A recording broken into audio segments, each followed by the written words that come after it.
ಈ ರೀಡಿಂಗ್ ನಿಮಗೆ ಅನ್ವಯಿಸಿದರೆ ಅಥವಾ ರೆಸೋನೇಟ್ ಆದರೆ ಮಾತ್ರ ತೊಗೊಳ್ಳಿ, ಇಲ್ಲಾಂದರೆ ಬಿಟ್ಬಿಡಿ. ಇದು ಒಂದು ಜನರಲ್ ರೀಡಿಂಗ್ ಮಾತ್ರ ಆಗಿರುತ್ತೆ. ಫಸ್ಟ್ ಕಾರ್ಡ್ ನನಗೆ ನೈಟ್ ಆಫ್ ವಾಂಡ್ಸ್ ಬಂದಿದೆ. ಕ್ವೈಟ್ ಗುಡ್ ಲುಕ್ಕಿಂಗ್ ಅಂತ ಕರಿತೀವಿ ನೈಟ್ ಆಫ್ ವಾಂಡ್ಸ್ನ, ನೀವು ಅಥವಾ ಅದರ್ ಪರ್ಸನ್ನು.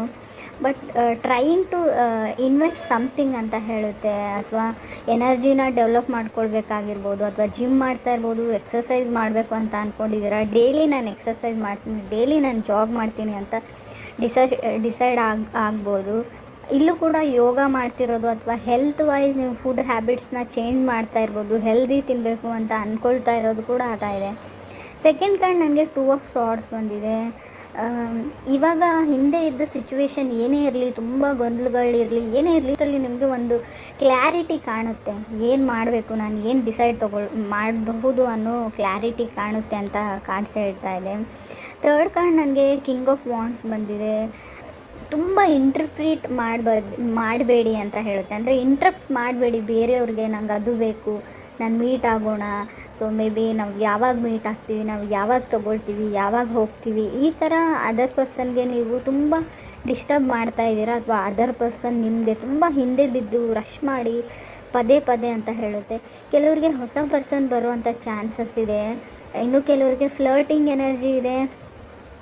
ಅವ್ರಿಗೆ ರಿಯಾಕ್ಟ್ ಮಾಡಬೇಡಿ. ನೀವು ಯಾರನ್ನಾದರೂ ಬಿಟ್ಬಿಡಬೇಕು, ಮೂವ್ ಆನ್ ಆಗಬೇಕು, ಬ್ರೇಕಪ್ ಮಾಡ್ಕೋಬೇಕು ಅಂತ ಅಂದ್ಕೊಂಡಿದ್ರೆ, ಆಲ್ರೆಡಿ ಮಾಡ್ಕೊಂಡಿದ್ರೆ, ಸೊ ನಾರ್ಮಲಿ ನೀವು ಫ್ರೆಂಡ್ಸ್ ಥರ ಕ್ಯಾಜುವಲ್ ಥರನೇ ಇರೋರಾಗಿದ್ರು ಕೂಡ ಅವ್ರು ಟೆಕ್ಸ್ಟ್ ಮೆಸೇಜಸ್ಗೆ ಅಥವಾ ಅವ್ರು ನಿಮ್ಮ ಜೊತೆ ಕೆಲಸ ಮಾಡೋರಾಗಿರಲಿ, ಏನೇ ಆಗಿರಲಿ, ಅವ್ರಿಗೆ ಏನೇ ಜೋಕ್ ಮಾಡಿದರು ಅಥವಾ ಏನೇ ಟೆಕ್ಸ್ಟ್ ಮಾಡಿದರು, ರಿಯಾಕ್ಟ್ ಮಾಡಬೇಡಿ. ಕೆಲವ್ರಿಗೆ ಬೇರೆಯವ್ರ ಫೀಲಿಂಗ್ಸ್ ಜೊತೆ ಆಟ ಆಡೋದೇ ಇಷ್ಟ ಇರುತ್ತೆ. ನೀವೇನಾದರೂ ರಿಯಾಕ್ಟ್ ಅಥವಾ ರೆಸ್ಪಾಂಡ್ ಮಾಡಿದರೆ ಸೊ ಅವ್ರಿಗೂ ಅದರಲ್ಲಿ ಒಂಥರ ಖುಷಿ ಸಿಗುತ್ತೆ. ಮೇ ಬಿ ನೀವು ಇನ್ನೊಂದು ಸರ್ತಿ ನನಗೆ ಟೆಕ್ಸ್ಟ್ ಮಾಡಬೇಡ, ಕಾಲ್ ಮಾಡಬೇಡ ಅಂತ ಹೇಳಿದರೂ ಕೂಡ ಅದೊಂದು ಖುಷಿ ಸಿಗುತ್ತೆ. ಸುಮ್ಮನೆ ಇದ್ಬಿಡಿ, ಡೋಂಟ್ ರೆಸ್ಪಾನ್ಸ್ ಅಂತ ಹೇಳುತ್ತೆ ಕಾರ್ಡ್. ಯಾವ ವಿಷಯಕ್ಕೆ ಅಂತ ಗೊತ್ತಿಲ್ಲ, ಬಟ್ ಹೇಳ್ತಾ ಇರೋದನ್ನು ನಾನು ಹೇಳ್ತಾ ಇದ್ದೀನಿ ಅಷ್ಟೇ. ಫೋರ್ತ್ ಕಾರ್ಡ್ ನನಗೆ ಫೂಲ್ ಕಾರ್ಡ್ ಬಂದಿದೆ. ಮೇ ಬಿ ನೀವು ಸೆಕೆಂಡ್ ಚಾನ್ಸ್ ಕೊಡ್ಬೋದು ಮೀನ ಅಥವಾ ಧನುರ್ ರಾಶಿಯವ್ರಿಗೆ ಅಥವಾ ಕಟಕ್ ರಾಶಿಯವ್ರಿಗೆ.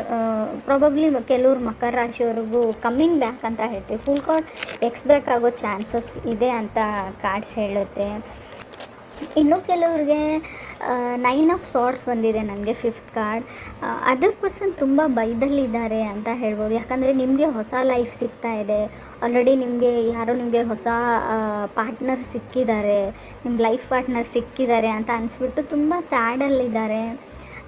ಅವ್ರಿಗೆ ಗೊತ್ತು ಅವರೇ ಏನೋ ರಾಂಗ್ ಮಾಡಿದ್ದೀನಿ, ನಾನು ಆ ಥರ ಹೇಳಬಾರ್ದಿತ್ತು, ಆ ಥರ ಮಾಡಬಾರ್ದಿತ್ತು, ನನ್ನ ಆಪರ್ಚುನಿಟಿ ಅಥವಾ ನನ್ನ ಲೈಫ್ನ ನಾನೇ ಹಾಳು ಮಾಡಿಕೊಂಡೆ ಅಂತ ಕೂಡ ಅದರ್ ಪರ್ಸನ್ಗೆ ಅನ್ನಿಸ್ತಾ ಇದೆ. ಸಿಕ್ಸ್ತ್ ಕಾರ್ಡ್ ನನಗೆ ಪೇಜ್ ಆಫ್ ಕಪ್ಸ್ ಬಂದಿದೆ. ನಿಮ್ಮ ಬೆಂಕಿ ಜೊತೆ ಆಡ್ತಾ ಇದ್ದೀನಿ ಅಂತ ಅನಿಸ್ಬೋದು. ನಿಮಗೂ ಅಥವಾ ಅದರ್ ಪರ್ಸನ್ಗೂ ಗೊತ್ತಿಲ್ಲ. ಆ ಪರ್ಸನ್ಗೆ ಪುಷ್ ಆ್ಯಂಡ್ ಫುಲ್ ಇಷ್ಟ. ಅಂದರೆ ತುಂಬ ಚೆನ್ನಾಗಿರೋದು ಇಷ್ಟ ಇಲ್ಲ. ಅವಾಗವಾಗ ಜಗಳ ತೆಗೆದ್ಬಿಟ್ಟು, ಅವಾಗವಾಗ ಕೋಪ ಮಾಡ್ಕೊಂಡ್ಬಿಟ್ಟು, ಮಧ್ಯೆ ನೀವು ಅವ್ರನ್ನ ಬ್ಲಾಕ್ ಮಾಡೋದು, ಅವ್ರು ನಿಮ್ಮನ್ನು ಬ್ಲಾಕ್ ಮಾಡೋದು, ಕಮ್ಯುನಿಕೇಷನ್ ಸ್ಟಾಪ್ ಮಾಡೋದು ಕೂಡ ಅವ್ರಿಗೊಂಥರ ಖುಷಿ ಅಂತ ಹೇಳ್ತಾ ಇದೆ. ಡೆವಿಲ್ ಕಾರ್ಡ್ ಇದೆ ಲಾಸ್ಟ್ ಕಾರ್ಡ್ ನನಗೆ.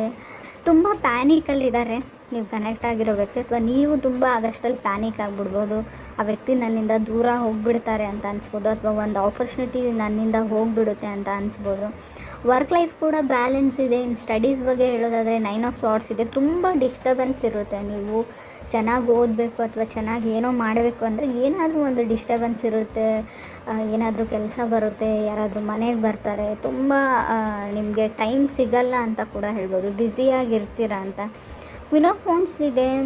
ಯಾರಿಗೂ ನೀವು ಕ್ವೀನ್ ಥರ ಏನಂತಾರೆ ಟ್ರೀಟ್ ಮಾಡಬೇಕು. ಅವ್ರು ಒಂಥರ ರಾಣಿ ಥರ ಇರೋಕ್ಕೆ ಇಷ್ಟಪಡ್ತಾರೆ.